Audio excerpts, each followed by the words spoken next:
Hello everyone, you alright? Well, it's another gorgeous evening after the scare, the weather scare at the weekend.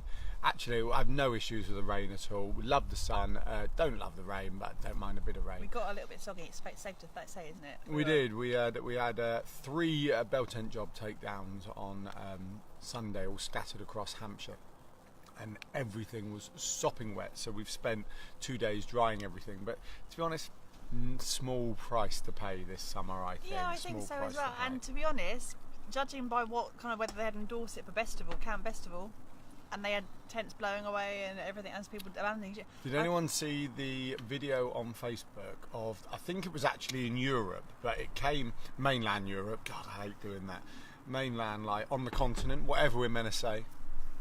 And in another country in Europe, and there were lots of like the folding pop-up tents and gazebos basically going up round in a tornado or cyclone or something like that. But so, it was good to see that all of our tents stood the test of time and they were upright and there was nothing blowing away. Nothing wet inside, nothing blown away, nothing fallen over. We had one peg come guy, out. when we were taking down the bell tent at the second job, he was there with his little pup tent, bless him, and his wife or girlfriend was still in it, and he started like unpicking the fly sheet before she was even out of it, and she nearly just took off, and it was the funniest thing I'd seen all weekend. But yes, I owe the world an apology. Normally I do an invite to Outside Ask an Expert on Monday night, and I do a reminder about 6 o'clock.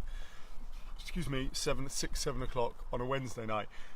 I didn't do that this week. It's a long story why, but I apologise to all of you because we like to get a few people on. I've just seen Natasha. I think it's Natasha pop on. Hi, Natasha. Hi, Natasha. The only reason I think it's you because it says Natasha liked the video and then it says 1 viewer.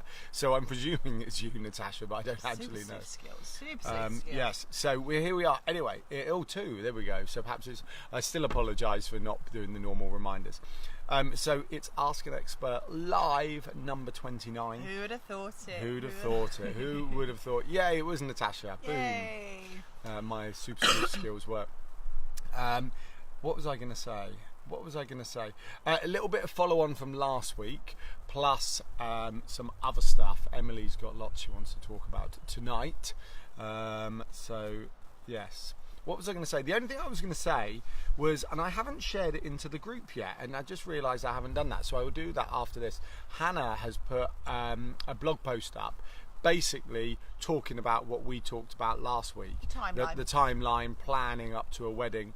I'm going to share it. I'll share it into the group, or just go onto the website and have a look at it. Outsidebride.co.uk, and it'll be under the recent posts. But basically, summarising and talking about what we said last week about scheduling and planning up to your wedding, and some advice on working with suppliers. Now, clearly, it can't be a one size fits all for suppliers, and not one size fits all for weddings. But as a starter for 10, just to get your brain ticking over at things that you may think you can leave to last minute. Suppliers might have a whole different conversation about that, about what they need in advance. It might be 3 months, it might be 2 months, it might be 2 years.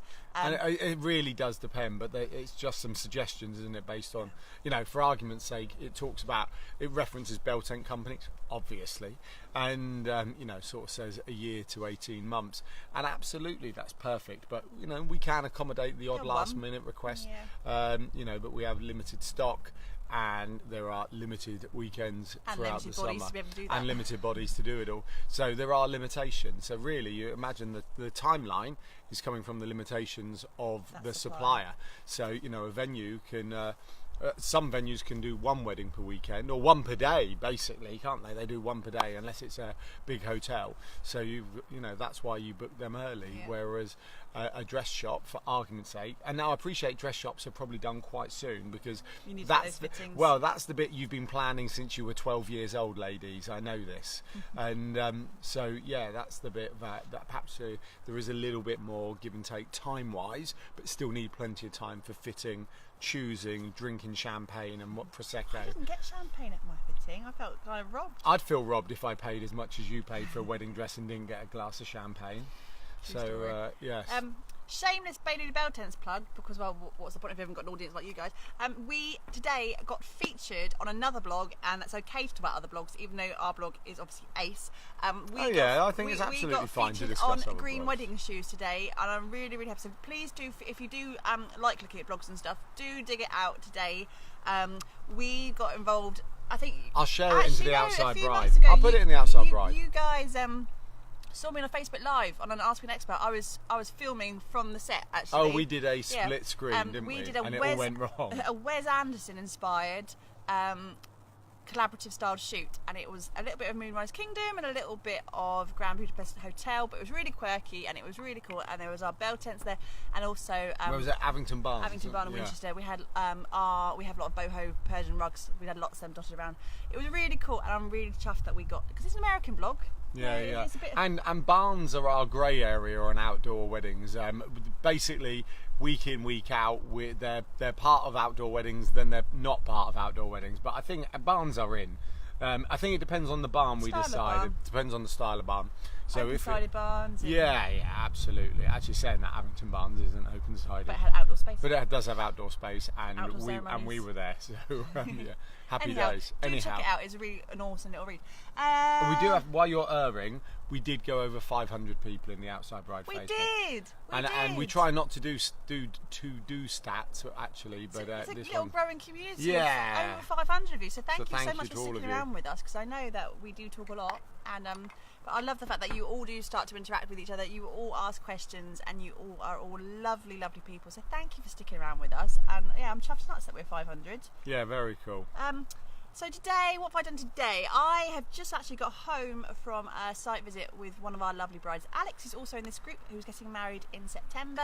I am event managing her day for her, and it was just a last minute going through the running order, going through tasks that I'm going to be needed to do on the day, and just basically looking at the site on a glorious sunny evening like it is today, just to make sure we're all happy with where things are going to be laid out on the day, what the flow of the day is going to be, all that kind of stuff. And I thought, actually, as it ties in quite nicely with what we were going to talk about tonight, I thought I'd bring that up, because a few little things popped up actually that Alex hadn't thought about, and you might want us to start integrating that into. Hello, is that Laura Bond? Laura, I should totally have got you to event manage mine.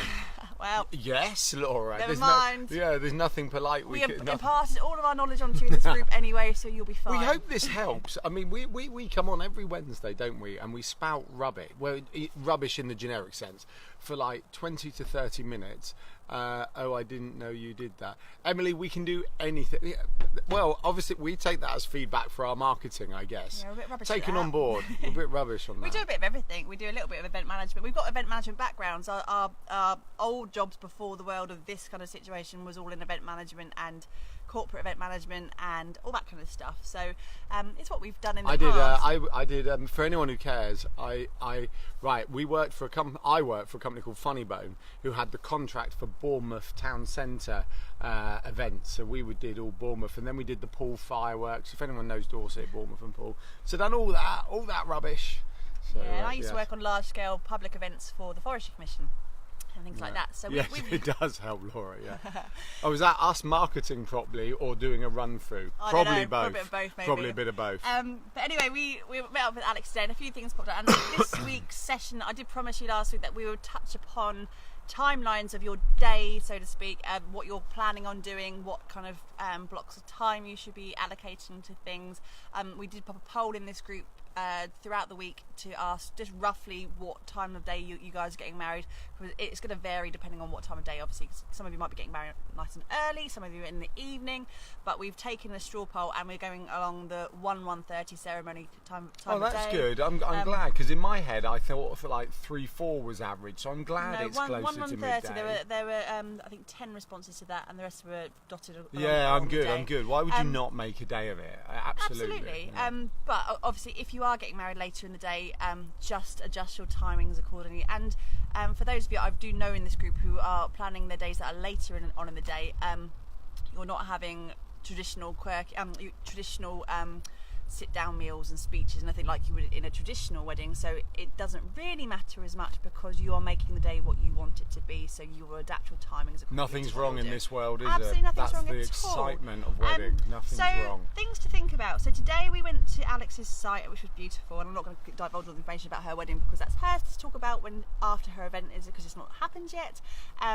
But things like from the ceremony to the reception timings. If you are getting married all in one place, that's not so much of an issue. But if you are getting married, maybe having more of a convention, like maybe having a church wedding or a registry office wedding, and you are having people coming from site A to site B, thinking about your timings for that. So Alex is getting married at 1ish, and they hope that will be finished by 2, photos at 2 outside the church, and then back to the reception for 2:30. It's only down the road. Think about how many people you've got, how many vehicles you've got. Are they going to be parking at the ceremony and then having to drive a second place? And if they are doing that, can they park close to that first venue, or are they going to have to traipse through half of the town to go and get to their car park, the multi-storey car park down the road? Because that will definitely, you'll have to adjust your timing slightly to think about how people are getting from A to B. If you are organising transport yourself, maybe you're organising a double-decker bus or minibuses or taxis, that kind of stuff, you have a little bit more control of how people get there and when they get there and what time they get there, because you have that kind of, yep, be here at this time. When it's a free-for-all, when people can go from A to B by themselves in their own cars, account for people getting lost, account for people not knowing where to park, not finding their car, can't find their car keys, all of that kind of stuff, and give more than 15 minutes from getting from the ceremony to the main reception. And with that, that's okay, but make sure that if you're having a drinks reception, that is a nice free-flowing, more than an hour and a half or so, to give people that time to adjust to their situation, getting from parked car into the reception area and that kind of stuff. With that in mind as well, think about, and we've talked about the layout of your site all the time, every week we talk about it. When you think about your site and how you're putting things down on the ground, where you've got your marquee, your teepee, your dome, your stretch tent, whatever you've got going on, where your car's being parked. And wherever your cars are being parked, also think about the flow from how they're getting the car park to the reception. Are they going to have to drive through past the marquee? Are they going to park separately too? When they get there, are they going to be getting out their cars and walking in which direction? Do you want people going like splattergun approach, going anywhere they want, or do you want them to flow through a certain way? We were at a venue on Sunday. We did a little Facebook Live. Was it on our Instagram or live? I can't remember. We definitely did it. We did a little live. I think we put it in this group actually. Yeah. I'm pretty confident. It was really cool. It was at a vineyard, and the cars were parked on a field, and the reception tent was in the middle. It is particularly unique, isn't it? It is about fab. Absolutely. The reception tent was in the middle of the vines, but the vines were a big circle, but it was a maze. And part of their journey from getting the guests from the cars to the journey, I know I said it out loud, I'm sorry, but was to funnel them from the cars across the field, take them round the maze as they went round, to then end up in the middle to get their welcome drink, to then start their party. I mean, there was obviously easy exit points to get. It wasn't a very difficult maze or anything like that, but they had a real vision of how they wanted people to get from A to B, because they didn't want people just spreading across the field. If you've got particular things on the ground that you don't want people to trample over, or you've got separate suppliers coming that might want to set up a bit later, all that kind of stuff, think about where things are positioned. And if you don't want your guests walking over that area, I strongly suggest getting some shepherd's crooks or some post and rail and some bunting or some ribbon, or some, if you really want to, like mark tape, white tape. Mark out areas that you don't want people to go to. You have to really funnel your guests to get from A to B the way you want them to go. So if there's a particular path you want them to go down, it may be obvious to you that that's where they need to walk. Dear old trust us, it's not Mabel, obvious to anyone else. Auntie Mabel was not going to get where to go, and they're going to get lost. So if it's a woodland site, and they're going to walk straight in to look for their table to put their coat and bag on it. And we say that as well with anything that's marquees and tents and all that kind of stuff. If you don't want people at your tables at that particular point in time, make sure that is definitely stressed to whoever's in charge on the day, whoever's running the day, any ushers, any bridesmaids. Say, look, we want this separated. We do not want people at their tables. And again, might be that you get a little bit of ribbon or a little bit of post and rope, and you separate that area from or reveal curtains. Reveal curtains. I need to just interject very quickly. Yeah. Yvonne Beck, and Charlotte Brooke both said hello. Scrolling back now, we might have lost this a little bit. Laura says when we were talking about they can be unique and different, Laura says hers has turned into a 2-day event. Wow, love that. Nice. Make sure you've got enough fuel for the generator if it's outdoors. Yes. Emily says I hope that's what mine turns into. I then posted a link. Laura says, Emily, you need to borrow my party hard dad. That's probably 5 minutes ago and I can't remember what you said. But yeah, send him down. And then Hannah and Ian have come on board. Hannah, you're part of the team. And hi, Hannah and Ian. I wanted to make sure we covered all that whilst we had a little break. So, drinks reception time is a funny old time. And a lot of the questions we get in this group as well are people going, what do we do to entertain them in this hour and a half, 2 hour section of the day that they need to be doing stuff? And we've said many times, don't worry about it so much, because things will happen, conversations will happen, drinks will happen, there might be canapes, catch-ups, there might be lawn games, all that kind of stuff, and that's guests can entertain themselves. Think about for you as well, and Alex is another example of this today. She doesn't really like the idea of having staged photographs.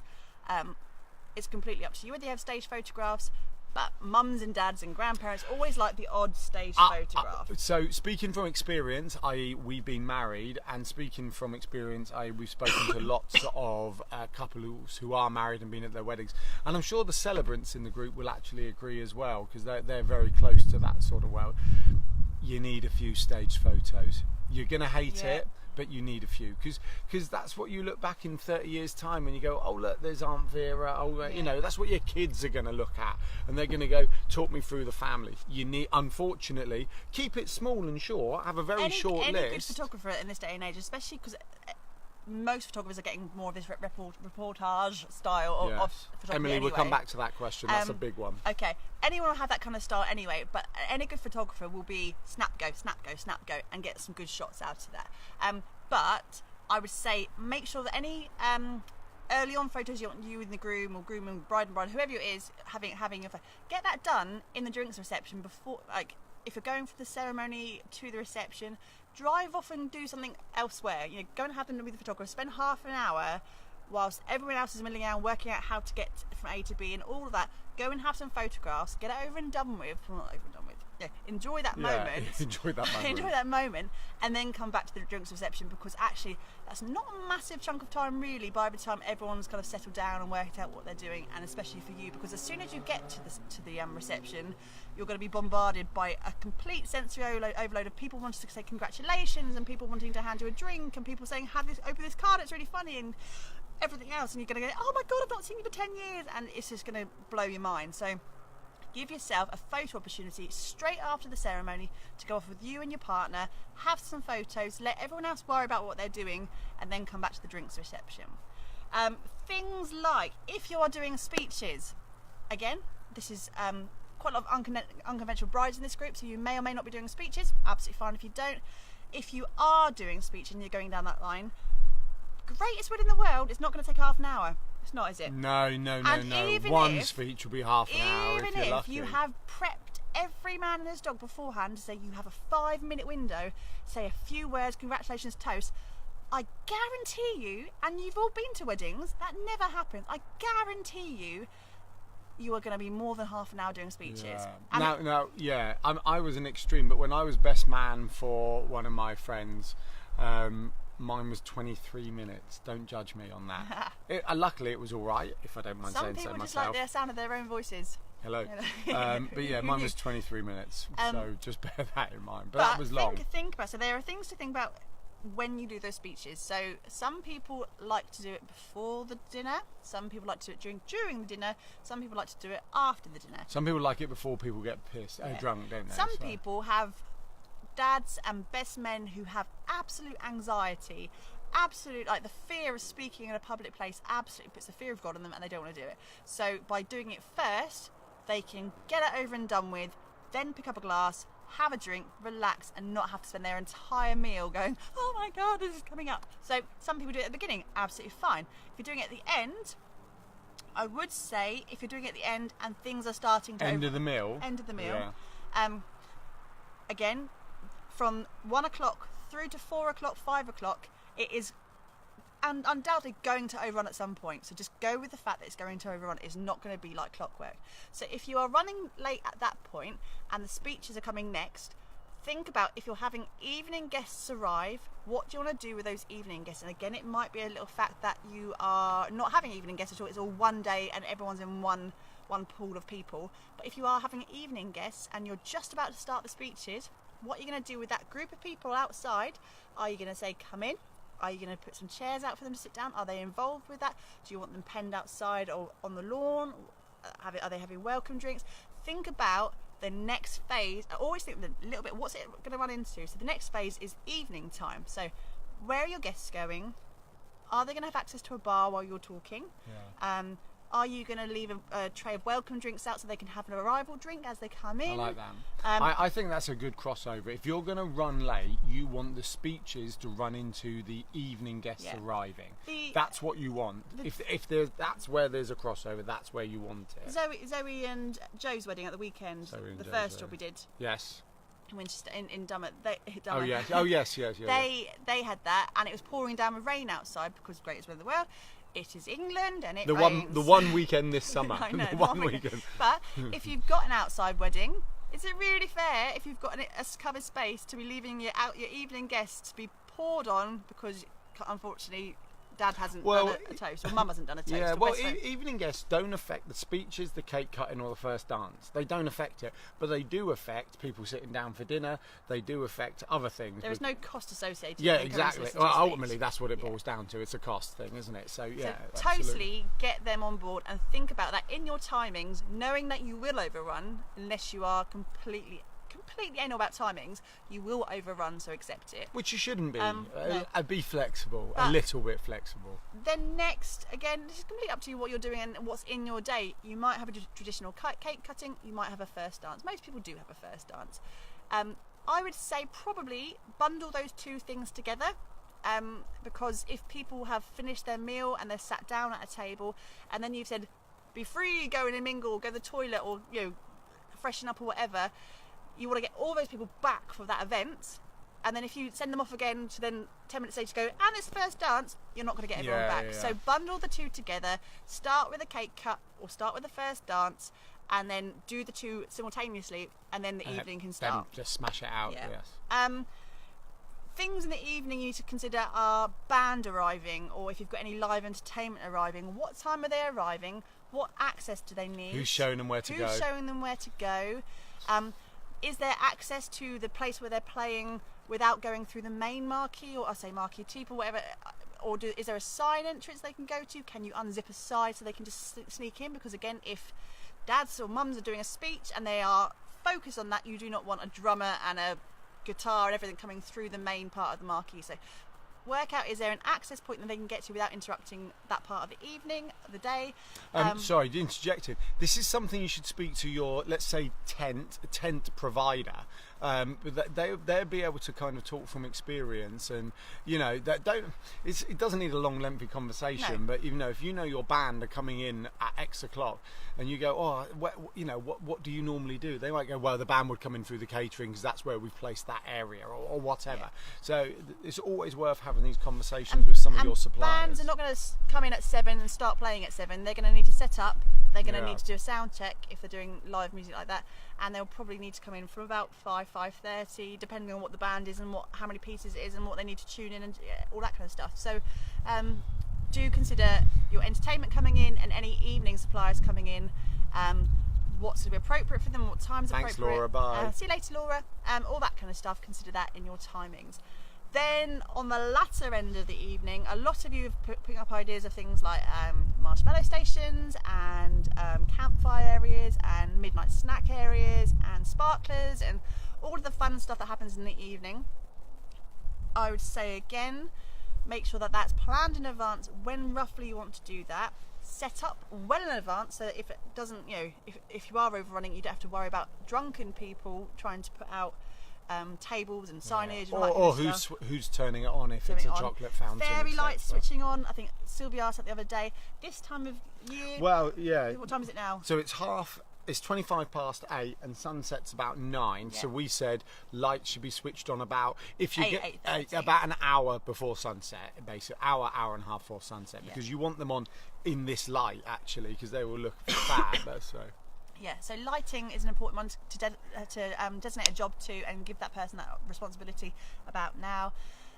Sparklers. Alex is about sparklers today. What time of evening you're doing it? Because again, I'll try to gurn out a yawn. Depending on what the sun's doing and what time of year it is, when's it going to be dark? If you want that magical sparkler arch type thing that we failed miserably at doing. Yes. And we had a very responsible friend of ours. She's really responsible, actually. She's an event manager as well, and you would have thought if anyone had it. Yeah, but they were all drunk, so Hannah no one's responsible. Hannah took Not our Hannah, another Hannah. Hannah took a bunch of sparklers, and she would get your sparklers, lit them all in her hand, and then started to give them out. You know and then by the time we got to walk down the aisle, they'd all got out. Fireworks safety was ingrained to me from 5 years old, so the early 80s, it was very paramount on TV. So if you're doing things like that, early 90s, simple things are work out the most streamlined way of getting that operation done, but also making sure that there's buckets and water and all that kind of stuff available on site well before the evening part starts. Get that set up the day before as well, so you just bring that out at that point. And I think the key is there. Forward plan for the next part of the day. It's going to overrun, it will, but roll with it and enjoy every last second. And if worst case situation happens, you run out of time to do one of those little elements, it's okay, because you're obviously having so much fun already, you've forgotten to do that part and it's not affecting you. So if you forget to do sparklers, is it the end of the world? No. Nothing's in the world, because don't forget, your guests won't know that you've forgotten to do it. Your guests, and we say this week on weekend as well, is your guests are not going to know what streamers you have and what confetti table plan, and what your table plan looked like. All of that, your details in your head will be there, but no one will know. They'll ever be completely none the wiser, because it's only in your head. So they'll have a great time regardless. And mainly, enjoy yourself, have fun, and enjoy yourself. That's right. Emily's just come back. Sorry, just had a caterer call, so not sure what I missed. We've just been going through the running order, Emily. Funny enough, we haven't answered your generator question yet. Right. I was saving that. On a side note, there was a big conversation in a suppliers networking group, not ours, another one this week, about alcohol.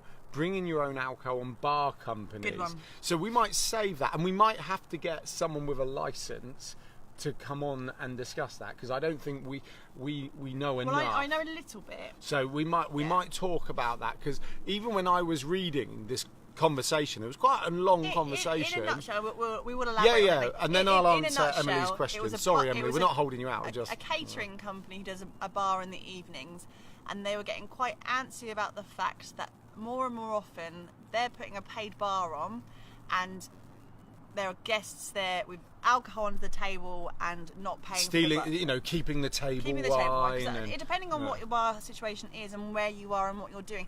Some bars might stipulate that you have to take all the table wine off for the evening service to begin, and that's not because they're being tight or stingy. That's to do with temporary event licenses, and if they are not in control of the consumption of alcohol on the premises, and obviously it's their premises whilst they're have that event license, they could be stung with a massive fine on the off chance that someone came past and reported it.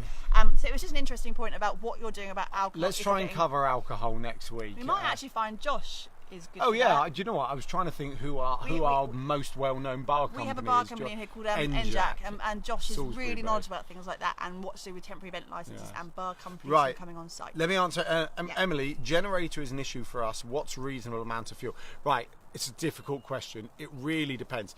If you're going to have a ceremony at 1 o'clock and your caterers arrive about midday at your venue with the generator, and then you guys arrive, a few hours later on, and at 11 o'clock you switch it all off because you've got to, then the fuel in the generator will be enough. Right.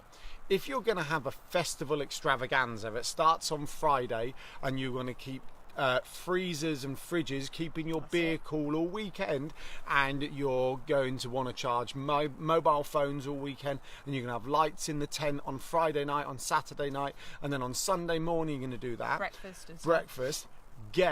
Look, I know it costs money, trust me, it will be easier. Get the backup fuel tank, right? It will just be worth it, because the generator company are only going to charge you what fuel you use. Okay, well, they should do, most do. So they're only going to charge you for what fuel you use and the running time of the generator. If you're going to be somewhere in the middle of amongst all that, because they are extremes, and in my experience, what I'm about to tell you now is what we used to do as a marquee company, and I only know one wedding that massively went over what we provided. We used to provide a generator, unless they asked for something different. We used to provide a generator and 2 jerry cans, like standard, like army jerry cans, if you know what I'm talking about. You buy them in Halfords at like 20 quid, and we'd fill them both up. I think they're 20 litres. There might be... No, they've got to be more than 20, whatever size they are. And we would fill those 2 up and provide them with a generator, and that was their package they bought off of us. And literally only a handful, well, one, but I can remember, went over that, and they had to send someone out to go and fill up the jerry cans and top it back up. What fuel was it? It's just diesel, so you can go to your local petrol station, you get diesel. You know, if you like is it red diesel and blue diesel? I've actually forgotten. It's literally the red and blues just to do with taxation. It's ultimately the same fuel. So you can just go to Tesco's, fill up the diesel and pour it in your generator. Just double check, because I'm sure some generators, there will be something different out there. Yeah, so just double check. Don't blame us on your assurance. Alan said it and was Emily okay said, to do that. but pretty confident that's right. So if you're planning an extravaganza, pay for the backup fuel tank. If you're gonna, you're looking at something from Saturday lunchtime with a bit of Sunday morning, just go for the extra jerry cans. It's worth bearing in mind, like, if you've got LED everything, LED doesn't draw much. No. So once again, you're not going to need as much. So you got to weigh this up. But like I say, most weddings we did that were sort of mid-afternoon to 11 o'clock, lights out, nothing on Sunday, just used the fuel in the generator. Emily, I hope that helps. I did see a thumbs up coming up, so I presume that's you. If your issue is slightly more specific and haven't covered it, just drop me a message or put it in the group, and we can have we're more than happy to discuss power. Power's always a big one, and no one talks about it enough, and it's one of those integral parts of your day. If you haven't got power, you haven't got an event. You haven't got an event. So and your tent company will go, do you want a generator? Yeah. When actually the question's bigger than that, because you've got to think about distribution. You've got to think about, do you need a plug socket for your band? We were talking about bands, or your DJ earlier on. And most tent companies will know that. So, hopefully you've got enough information to have those conversations. And we've talked about size generators as well in the past as well. It very much depends on what you're going to be drawing from and what things are going to be using it. So 9 times out of 10 it will be running lights for your tent. It will be a catering tent. Good. Caterers are the biggest draw, because they have things like urns and burners and all of that stuff they bring in, and they all have different draws. Yeah, if your caterer's bringing in food cooked and warming it up, once again you need less power. Yeah. Whereas if they're going to cook on site, then they're going to have everything in a full kitchen they're bringing along. And that's, or if you've got a hog roast, then it's no power. Yeah. So it really. Bands. How big is your band? If there's a live band playing, and lighting really, isn't it? They're the main things. The biggest draws will be the band and the caterer. But then if you add in on bouncy castles and everything else, I would say if you're having a festival extravaganza, go for a bigger generator like a 40 kVA. Pay the money; it will be worth it. I know we're all on budgets. But it will just be worth it for peace of mind. If you're not having a festival 3-day extravaganza, then we normally suggest is it 23, 24 kVA. I think it's 23, it could be 24, but it's around that. And normally, in my experience, the distribution board, like in your house with the switches, it's the same sort of thing. That will go into that. In theory, that will go before the generator goes. But if you think about a 1 litre Ford Fiesta, I'm old school, compared to like a 3 litre V6 thing, it can do the same job, just one's going to rev a bit higher, etc., and one's got a bit more low down power. So that's what I'm saying. If you're doing an extravaganza, you're going to want the big cruiser. If you're just going to have like midday to midnight, then the little Ford Fiesta type thing's fine. Hope that helps. Right, any other questions while we're here? No other questions. That was a great one. I think Emily's just posted again. just have 12 hours fuel. That's all I know. So if your wedding's only 12 hours, then that's fine. If it's more than that, ask for a couple of jerry cans. I'd like to think they'd provide that for you. And don't forget, on a summer wedding, again, depending on your timings and what you're doing, you may not even have to switch that generator on until earlier in the afternoon, because you're not going to need to use your lights. Well, it depends on fridges and freezers. This is the problem. It's keeping beer cold. Fridges, freezers, toilet blocks that might need yes, power. Yes, absolutely. And if you've got campers, then your toilet block might be on late. Yeah, so think about those things that need to be. If you've got a campsite that has a toilet block and you don't need refrigeration, it doesn't need to go on straight away. So just think about what's going to be drawing at what time, and then adjust it accordingly. 12 hours doesn't mean 12 hours. It'll be 12 hours based on a certain load. So I know it really does, and even though we're saying all this, it really doesn't answer the question, because Emily's still probably sitting there going, I don't know. So really, just if you're going to plug loads of stuff in and you've got a 20-piece band coming in, then you're going to want a bit more fuel, right? If you've got a DJ coming in, and like we know DJs who have battery-powered rechargeable lights they put round the marquee, and so it's really only their decks and some LED lights here, so they don't need a lot. No. What are you having for food? If you're having a hog roast, then you don't need a lot of fuel. If you're not sure, ask the provider of your generator. Make a list of everything you're plugging into it, from mobile phone charging to hot water to bouncy castles. And caterers will know what their draw is and everything, because they have to. It's part and parcel of what they do when they bring in mobile. Yeah, most bands go like, we need one 13 amp plug. Most caterers will go, I need 6 13 amp plugs and things like that. So ask them what they need, and then go to the provider of your generator and go, look, that's it, and clarify that you're paying for fuel you use over and above what's in the generator. Hope that helps. I hope so. Oh, my phone's going mental today, sorry. Right. I think that's it for That us. is it. It's a long one tonight, actually. Hope it's been helpful for you, and some food for thought. It may, I can say, a lot of it may or may not apply to what you're doing and what your day is doing, depending on the style you're going for, but hopefully you can pick out a few key pieces that you may or may not have thought about beforehand, or you can just run through. Again, as Alan said, if there's anything specific that you're not sure on, yes, I said the other half, it wasn't 12. Yeah, it's not like that. It can't. Think of it like a car. You can't have 12 hours of petrol in a car. Yeah. You can't. It doesn't work like that. Depends if you're going to drive everywhere in first gear or drive everywhere at 56 in top gear. Then it's going to go anyway. further. If there's anything specific that you've thought about from listening to this today, and you are now going, please do put it in the group, and we are on pretty much daily, aren't we? Or one of us is on daily, and we are happy to start talking things through with you. Or if you want to have a proper, we offer a 1 hour power hour session, which is £99. Yeah. But if anyone does want to talk through aspects of their day where they want to speak to a planner or an event manager, and you really want to get through the nitty-gritty of it, do feel free to book in one of those sessions as well. We're always here to help if you want to. I might share our courses in, because if people don't know what we can do. Yeah. All Cool. right. Anyway, people are going now because we're saying goodbye. Question for anyone left watching. We're obviously outside again tonight. Is the weather going to turn before the sun sets too early? So what's it? Weather going to beat us back indoors, or is the sunset going to beat us back indoors? Hopefully it's the sunset. Right. Anyone who's getting married this week, congratulations in advance, and we'll see you next week. Yeah. Bye.